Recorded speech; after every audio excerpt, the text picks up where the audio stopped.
বেআইনিভাবে রক্ত এবং প্লাজমা পাচারকাণ্ডে নয়া মোড়। লাইসেন্স বাতিল হতে রাতারাতি উধাও ভবানীপুরের হেলথ পয়েন্ট ব্লাড ব্যাংকের দুই কর্তা। ড্রাগ কন্ট্রোলের তরফে লাইসেন্স বাতিল হতে রাতারাতি উধাও দুই কর্তা। জামিন নিয়ে গা ঢাকা দিয়েছেন দুই কর্তা, আবার পালাতে পারেন দেশের বাইরেও, অভিযোগ স্বাস্থ্যমন্ত্রী।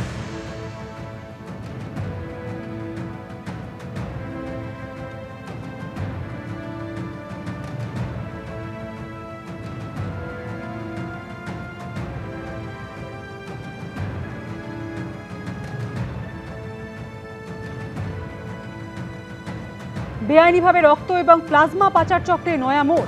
লাইসেন্স বাতিল হতে রাতারাতি উধাও ভবানীপুরের হেলথ পয়েন্ট ব্লাড ব্যাংকের দুই কর্তা।